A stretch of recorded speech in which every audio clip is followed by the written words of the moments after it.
The people who control the system, they've created the zombie balderdash. They'll just tell you any junk, right? They want you to play their game, and their game just simply doesn't make sense. Because the game's not for your benefit. The game is there to dumb you down. That's the point of the game. Zombie balderdash is to dumb you down. Right, so if you see this chicken turning, this is a tough one. Is the chicken turning, or are you turning around the chicken? Right, so you're battling. Oh, I don't know. How can I tell? Am I spinning around the chicken, or is the chicken turning? Well, you take a plate, put some chips on that plate. If you're standing in the middle of that plate, right, and you turn around and you can see the chips 360 degrees around you, and you can see the sun for that 360-degree turn, right, means the plate you're standing on is flat. If you don't want to reason and think for yourself, well, you deserve to be in a cage. You deserve to be a zombie.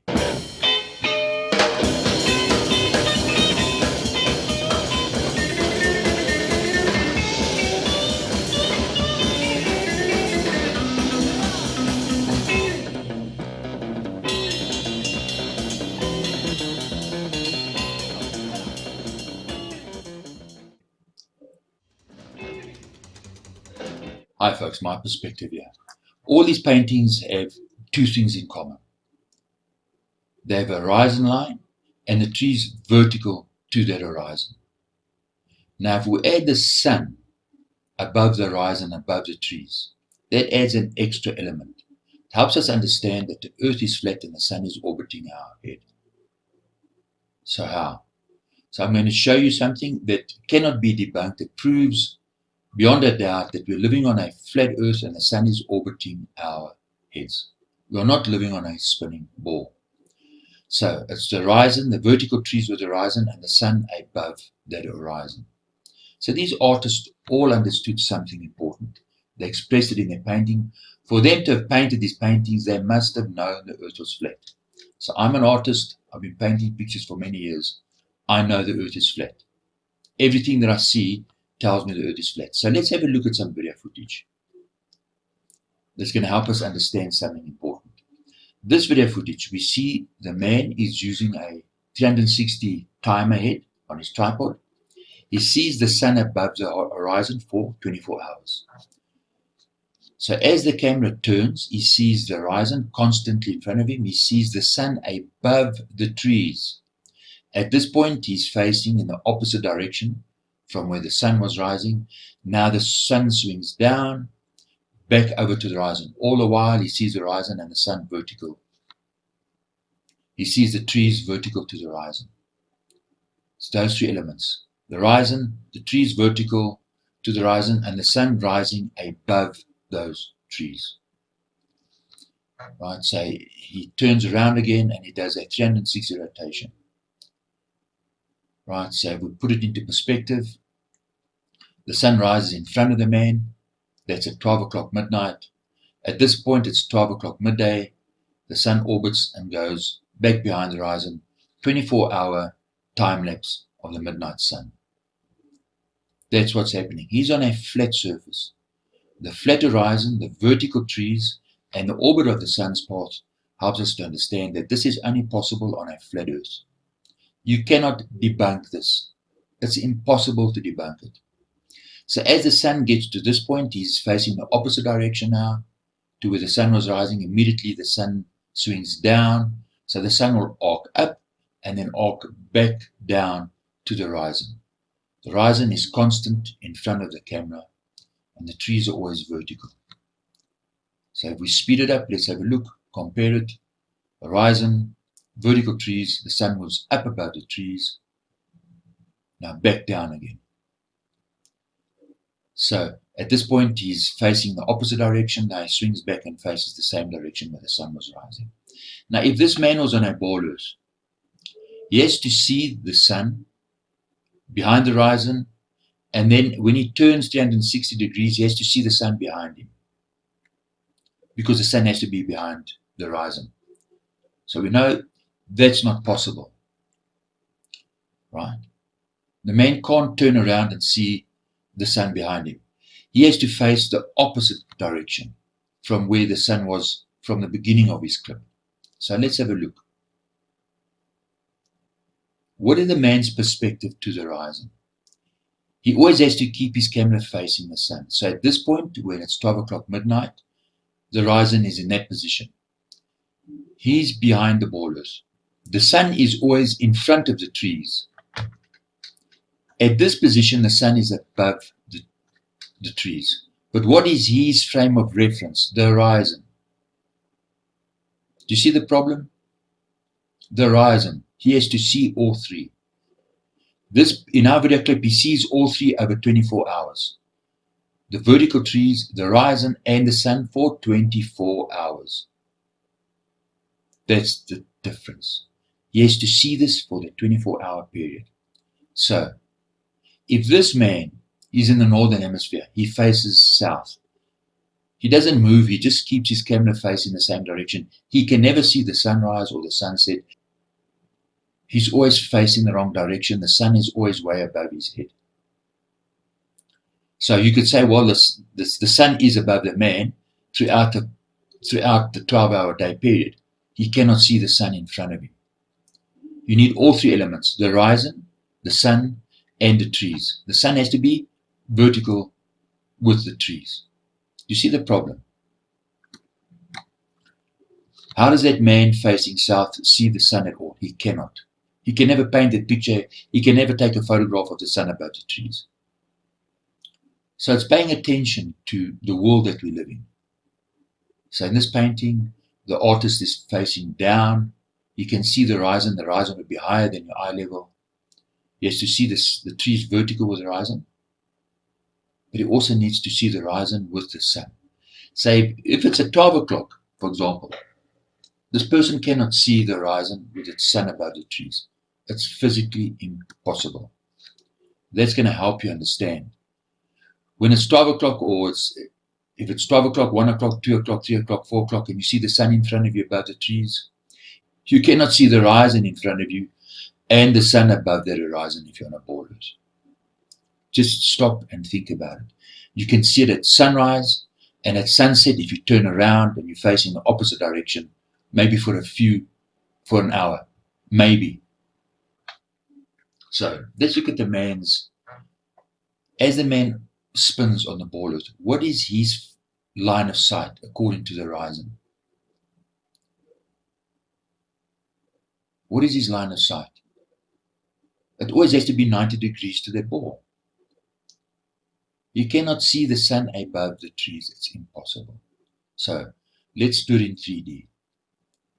Right, we add a ball to it. We're looking at the top of the ball. The man has to orbit around the North Pole. So for him, he has to turn his camera so that he can keep his camera lined up with the sun. Only as he goes over the curve of the ball can he see the sun in front of the ball, because the ball, Earth, and the sun are on the same ecliptic plane. Now he has to swing his camera around, all the while seeing the horizon and the sun and the trees all in the same frame of reference. Just stop and think about it.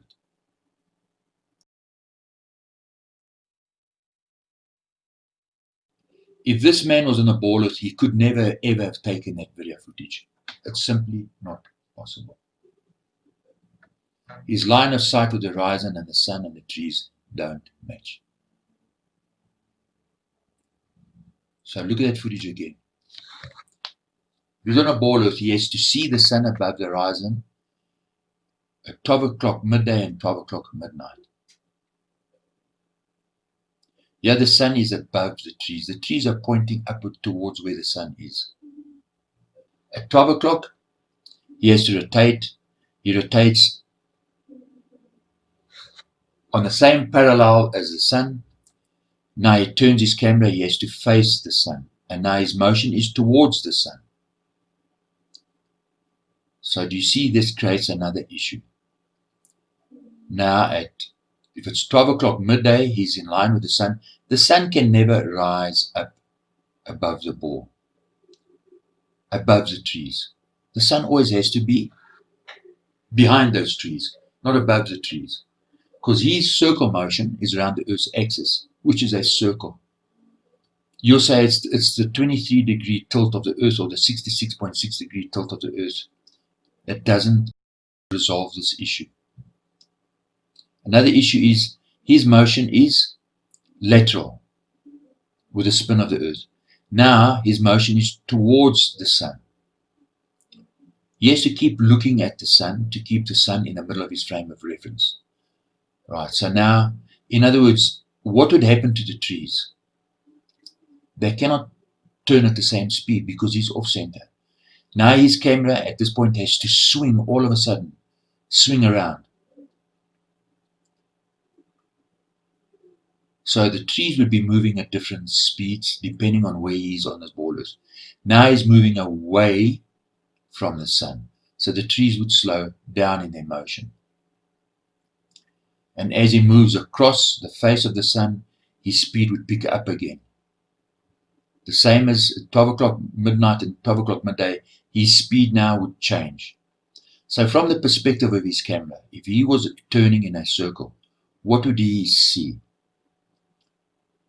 Trees further away would have to move faster. They would overlap the trees in the front. Trees would rotate in front of the camera. Remember, he's rotating off-center. So I've just simply added a camera to the animation. He has to see the ball in front of him. His rotation is in a circle, so he cannot see the ball rise above the Earth. He cannot see the ball rise above the horizon. He's rotating in a circle because the sun and the ball Earth are on the same ecliptic plane. So what would be rising? The horizon, not the sun. It will be the other way around. But that doesn't change the issue. He has to see the horizon and the trees and the sun above the horizon in the same frame of reference. Speed of trees would change. The trees would have to rotate in front of the camera. His speed, the trees would be moving at different speeds depending where he's on his borders.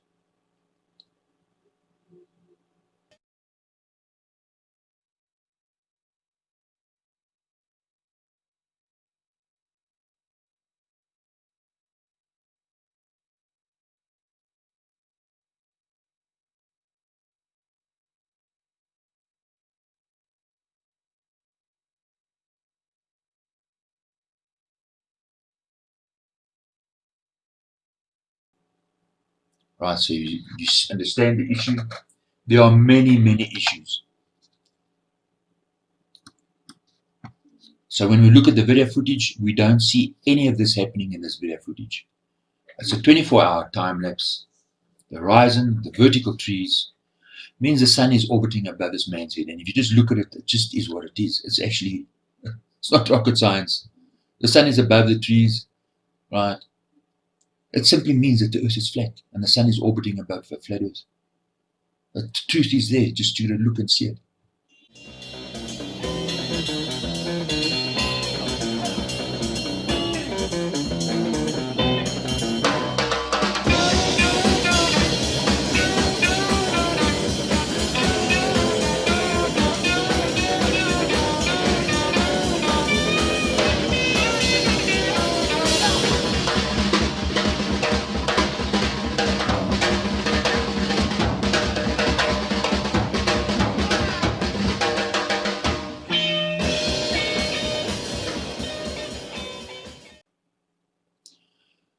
Right, so whether we in Mexico, you in Florida, or you up at in Canada, you understand that your angle to those trees and the horizon is constant at both positions. It means you're on a flat earth and the sun is orbiting your head.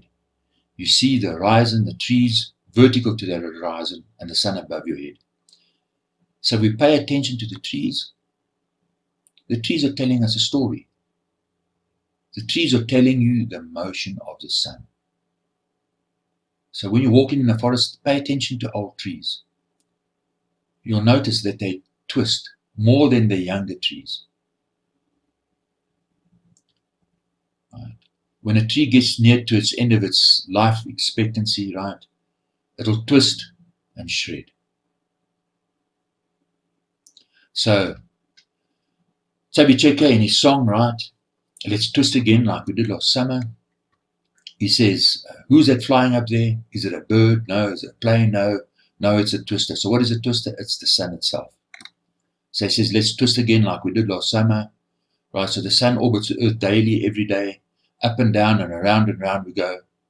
The point is, the sun's orbital path swings left and right across the horizon. And it's this path from summer to summer, and through one shift, the plants will do one rotation. So, can we see that evident in the trees around us? Yes. The sun is always above the trees. That's why these trees will twist, especially, as I said, when they get older. Some trees, when they get to the end of their life expectancy, they just twist and shred.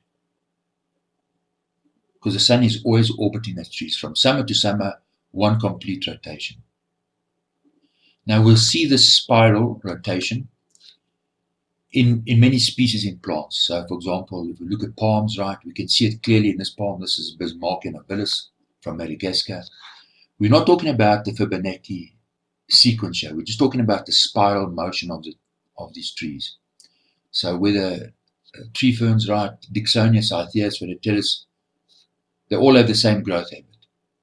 We look at this banana palm. This is Musa ingensa. It's a huge banana species. That spiral motion is there. Right. So the different species of palm. This is Copernicea. You'll find these in Cuba and in the Antilles, right? Forlensa. If you look on the opposite side of the flat Earth, you'll be in Hawaii, right? So you're going to look at Picharia. They look similar, but they're not the same. Different species. If you swing right around 90 degrees to that position, this is Tahinia spectabilis from Madagascar. If you swing just a bit more easterly to the Madagascar plateau, you'll see Lorigesiae and Latania verscafeltia. Right. If you swing back to Africa, westerly, you'll get the Hyphini species. Exact opposite of the flat Earth, right? You'll get this Johannes Tasmania magnifica. There are 4 species in this that we discovered. Altifrons, Lancelot, they all grow the same. They have that spiral motion. You swing around to Australia, Caryotas, right? This is Caryota gigas. They all rotate because no matter which continent you're in, these palms are all rotating because the sun is orbiting above them. Look, we live in a system where they don't want you to question the cage that they put you in. Because that cage is so fragile. As soon as you touch that cage, it just breaks in front of your eyes. So you're not to look, not to listen. They don't want you to enjoy your life. The question I want to ask is, who gave these narcissists control over your mind? You did. You gave them that control. You put yourself in the cage that they created for you. It's because they don't want you to look and listen and enjoy life.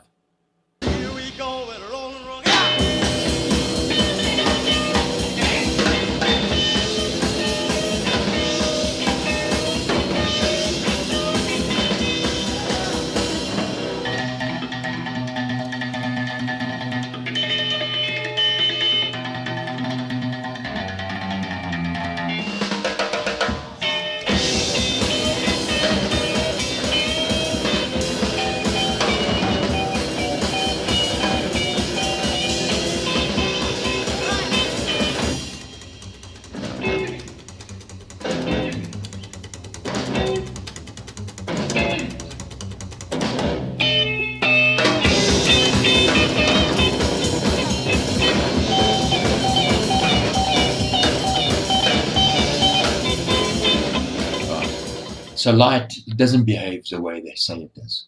Look at these street lamps. They're telling you something important. Right? You see the street lamps where they are. You have a limited range of view in your eyes. And we can prove this.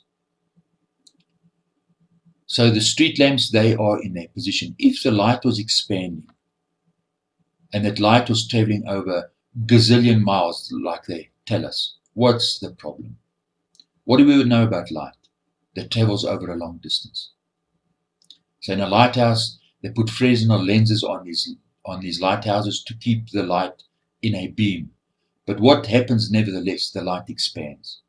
the further away you are from that lighthouse, that light becomes hazy. If a star was a gazillion miles away, it can only ever be blurry from your position on it.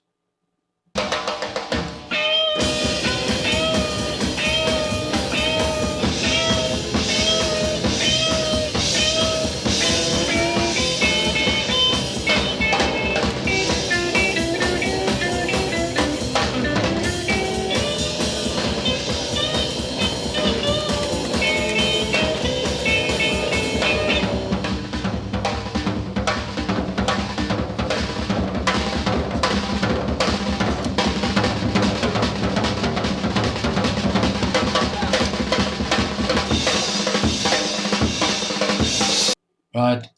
It's your own fault if you give these narcissists control of your mind. Because you don't have to. You're entitled to reason and think and believe whatever you choose to believe in. They cannot take that away from you unless you give it up. They will send in their professors and their teachers, right, who will insist that you must accept their standards. And we can see what are their skills and their levels at. It's a joke. Why would you accept these people's skills when it's non-existent? So what do? They make laws to try and force their beliefs on you. You need to understand it's about control. It's about control. That's what we're seeing happening today around us. They have to enforce their laws on us because they're losing control. That's what it's about. They're losing control. So, like all frauds, eventually when people wake up, they want their money back. The whole fraudulent scheme comes falling down. So they've entertained you into believing their nonsense. But the day will come when people want their money back, and then the show's over. A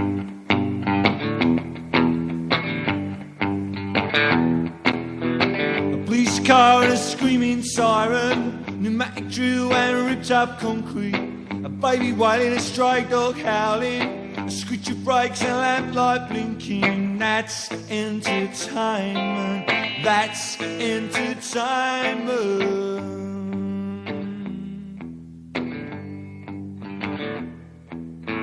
A smash of glass and the rumble of boots, electric train and a ripped up phone booth, paste black walls and the cry of a tomcat, lights going out trying to kick in the balls. I say that's entertainment. That's entertainment. The Eagle has landed. As Neil Armstrong made his way down that ladder, And step off the limb now. 600 million people around the world were watching on television.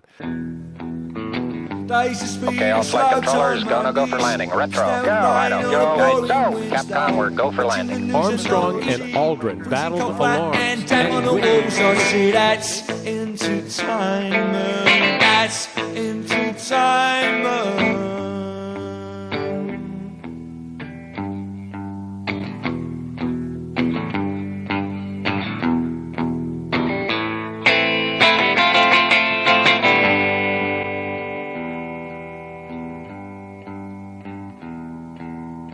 Waking up at 6 a.m. on a cool morning, opening the windows and breathing in petrol.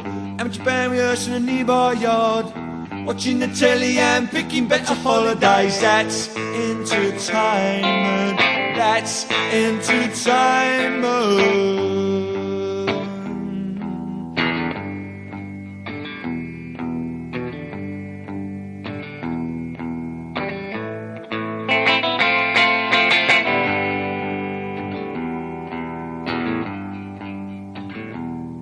Lovers missing the tranquility of solitude, getting a cab and travelling on buses, with no graffiti about slash street affairs. I say that's entertainment.